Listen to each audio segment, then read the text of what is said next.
25+ মেয়ে, 18+ মেয়ে, এই 2 মেয়ের বিয়ের জন্য আপনি পাত্র খুঁজতেছেন। এখন পাত্র আসতেছে দেখার জন্য, মনে করেন মাস্টার্স গ্রাজুয়েট করা ছেলে, সরকারি চাকরিজীবী ছেলে।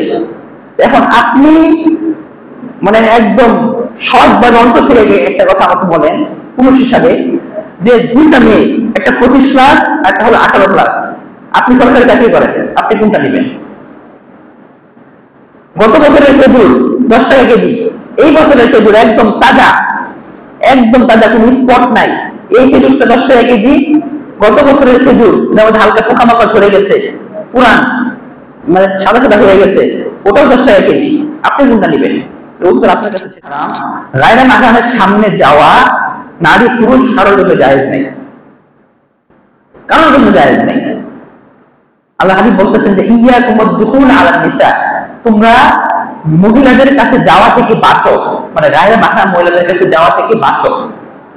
একজন সাহাবী প্রশ্ন করলেন যে ওয়াকালা রাজুলুন মিনাল আনসার, আনসারী সাহাবীদের এক লোক রাসূলকে প্রশ্ন করলেন, ইয়া রাসূলুল্লাহ আফারা আইতাল হামওয়া, রাসূল আপনি দেবর বা ভাসুর সম্পর্কে কি বলেন? দেবর বা ভাসুর সম্পর্কে আপনি কি বলেন? রাসূল বললেন আল হাম্মু আল মাউতু, যে দেবর ভাসুর এরা হলো মৃত্যু সমতুল্য। মৃত্যু সমতুল্য মানে আরবিতে একটা প্রবাদ বাক্য আছে, আল আসাদু আল মাউতু, আসাদু বলা হয় সিংহকে, সিংহ মানে হলো মৃত্যু। মানে কি? সিংহ মানুষ ধরে খেয়ে ফেলে, তার মানে মানুষের মৃত্যু হয়। এই প্রবাদ বাক্যটা আপনি হাদিসে নিলেন, আল হাম্মু আল মাউতু, দেবর ভাসুর হলো মৃত্যু, খেয়ে ফেলবে তা না, জাহান্নামে নিক্ষেপ করবে। তো রাসূল খুব সুন্দর করে বলছেন এই বিষয়টা। আর আমাদের সমাজে সব থেকে বেশি প্রচলন এখন এইটা, 2টা ভাই যদি ঘরের মধ্যে থাকে, বড় ভাই বিয়ে করে, ছোট ভাই মনে করেন বিয়ের উপযুক্ত বা কলেজে পড়ে, ভার্সিটিতে পড়ে, অবাধে চলাফেরা করতেছে ঘরের মধ্যে, ভাবির সামনে যাচ্ছে, ভাবির সাথে হাসি মশকরা করতেছে। এখানে কিন্তু মৃত্যু সমতুল্য বলা হয়েছে, কিন্তু ফলোই করা হচ্ছে না। এটাকে যে একটা অপরাধ হিসেবে দেখাই হচ্ছে না সমাজের মধ্যে। এটা এমন তো আছে যে ভাবি দেবরের কাপড় নিজের হাতে ধোয়, আস্তাগফিরুল্লাহ, কতটা নিকৃষ্ট কাজে চিন্তা করেন। দেবরের কাপড় ভাবি কেন ধোবে? ভাবি এমন একটা কথা যে ভাবি দেবরের জন্য খাবার নিয়ে তার সামনে যেতে পারবে না, পর্দার আড়াল থেকে দিবে, সে দিবে। আপনার মা আছে, আপনার মা আপনার ভাইয়ের জন্য খাবার নিয়ে যাবে, দেবর কেন নিয়ে যাবে? মানে ভাবি কেন, আপনার স্ত্রী কেন নিয়ে যাবে খাবার? তার জন্য তো আপনার দেবর বা এই সমস্ত গায়রে মাহরাম তার সামনে দেওয়া খারাপ।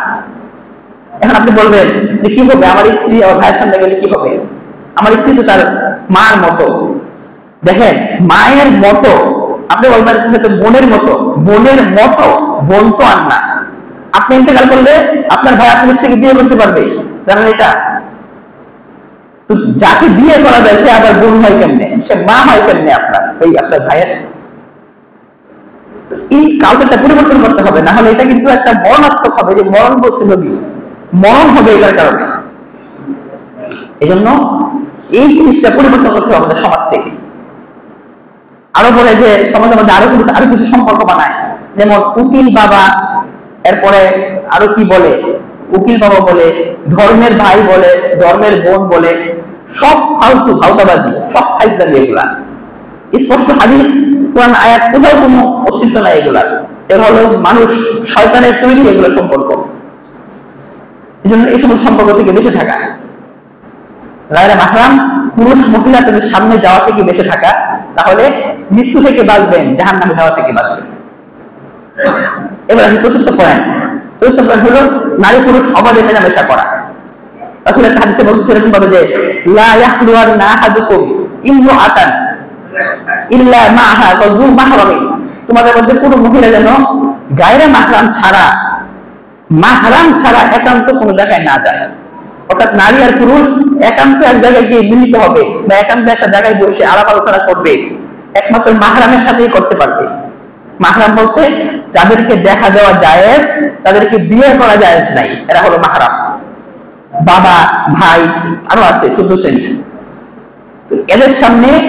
এদের সাথে মেয়ে ছেলে তারা নির্বিতে গিয়ে নীরবে গিয়ে দেখা করতে পারবে, কথা বলতে পারবে, কিন্তু গায়রে মাহরাম হলে পারবে না। এরপরে বলতেছে ওয়ালা তুসাফিরুল মারআতু ইলাল মারআতি যু মাহরামি, কোন মহিলা মাহরাম ছাড়া সফর করতে পারবে না। আমাদের সমাজের উল্টা, দেখবেন যে সমস্ত নারীরা জব করে, চাকরি করে স্বাধীনতার নামে, তারা দেখবেন বিভিন্ন ট্যুরে চলে যায়, কলিগদের সাথে ট্যুরে চলে যায়, কলিগদের সাথে গিয়ে লাঞ্চ করে, ডিনার করে, একদম স্বাভাবিক। কিন্তু স্পষ্ট হারাম কথা বলেছেন রাসূল, এটা করা যাবে না। সফরের দূরত্ব যদি হয় তাহলে কোন মহিলা মাহরাম ছাড়া সে বেরোতে পারবে না, জায়েজ তার জন্য হারাম, ছোট করে যদি থাকে। এরপর যদি এটা করে, দেখেন এই প্রথম অংশে এটাকে বলছে যে কোনো মহিলা এবং পুরুষ নিবৃতে গিয়ে মিলিত হবে না। এটার মধ্যে সব থেকে বেশি জড়িত হলো আমাদের কলেজ ভার্সিটির মধ্যে যে সমস্ত নারী পুরুষের অবাধে মেলামেশা হয়, ক্যান্টিন এবং ক্লাসরুম বিভিন্ন জায়গায় দেখবেন গিয়ে নারী পুরুষ একসাথে, যদি পর্দা করে সেটা ভিন্ন কথা, কিন্তু অনেক কাছে পর্দা করে না, পর্দা না করে গিয়ে বিভিন্ন জায়গায় বসে বসে আড্ডা দেয়, কথাবার্তা বলে। তো আপনার মেয়ে আপনার ছেলে গিয়ে কলেজ ভার্সিটিতে কি করতেছে, গায়ের মাহরামদের সাথে মিশতেছে কিনা, তার চলাফেরা কার সাথে, এগুলোকে আপনি খোঁজখবর নিয়েছেন? যদি আপনি খোঁজখবর না নেন তাহলে আপনি দায়ুস, আর যদি খোঁজখবর নেন তাহলে আপনি জান্নাতি। ওই যে আগে বলেছিলাম, এর জন্য একটা সুন্দর সলিউশন আছে। সব থেকে সুন্দর সলিউশন হলো বিয়ে করিয়ে দেওয়া। আপনি মেয়েকে বিয়ে করিয়ে দেন, তারপর কলেজে পাঠান, সে কোনো পুরুষের দিকে তাকাবে না, কোনো পুরুষের সাথে সে তাদের সাথে ফ্রেন্ডশিপ করবে না, জিজ্ঞেস করে বলবে সে আমার জাস্ট ফ্রেন্ড। এই সমস্ত জাস্ট ফ্রেন্ড হবে না যদি আপনি তাকে বিয়ে করিয়ে দেন। ছেলেকে বিয়ে করিয়ে দিলে স্ত্রী থাকলে সে অন্য কোনো মেয়ের দিকে তাকাবে না। আর এই সমস্ত মেয়েদেরকে লেখাপড়া করে, শুধু বিয়ে না করিয়ে লেখাপড়া করাচ্ছেন, বয়স 20 পার হয়ে গেছে, 25 পার হয়ে গেছে, তার জীবনটা চলবে কেমনি? আমি একটা উদাহরণ এক জায়গায় করেছিলাম, হয়তো অত্যন্ত সুন্দর করে এক ব্যক্তি একটা উদাহরণ দিয়েছিলেন, হয়তো মনে পড়লো বলে ফেলি। মনে করেন 25+ একটা মেয়ে আর 18+ একটা মেয়ে, দুইটা মেয়ে। এই দুইটা মেয়ের উদাহরণ হলো, রমজান মাসে আমরা খেজুর কিনি না, একটা হলো মনে করেন এই বছর রমজান চলে আসছে, তো এখন একটা হলো এই বছরের খেজুর, আর একটা হলো গত বছরের স্টকে রাখা খেজুর, যেটা ওই বছর বিক্রি হয় নাই। এই খেজুরটা মানে এই বছরের খেজুর আমি রাখছি সামনে, আর গত বছরের খেজুরটা আমি রাখছি সামনে। দুইটারই দাম মনে করেন 10 টাকা। গত বছরের দামও 10 টাকা, এই বছরের দামও 10 টাকা। এই দুই শ্রেণী, দুই রকম 2 বছরের খেজুর আমি ব্যবসায়ী হয়ে দোকানের সামনে রাখছি, কাস্টমার আসতেছে, দেখে সে দেখো একটা কিনতেছে। এবার দেখেন 25+ মেয়ে, 18+ মেয়ে, এই দুই মেয়ের বিয়ের জন্য আপনি পাত্র খুঁজতেছেন। এখন পাত্র আসতেছে দেখার জন্য, মনে করেন মাস্টার্স গ্রাজুয়েট করা ছেলে, সরকারি চাকরিজীবী ছেলে। এখন আপনি মানে একদম সৎভাবে অন্তর থেকে একটা কথা আমাকে বলেন পুরুষ হিসাবে, যে দুইটা মেয়ে, একটা 25+ একটা হলো 18+, আপনি সরকারি চাকরি করেন, আপনি কোনটা নেবেন?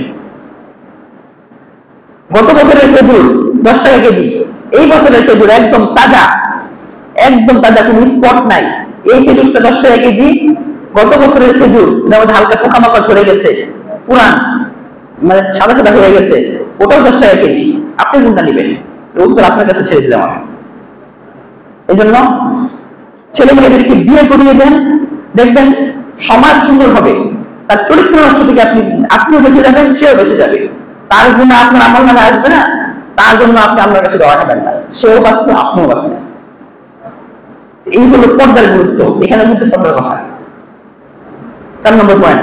5 নম্বর পয়েন্ট হলো সর্বশেষ যে পয়েন্ট, এটা হলো এই যে পর্দার যে বিষয় আসতেছে, পর্দা হলো সম্পূর্ণ লজ্জার উপর নির্ভরশীল।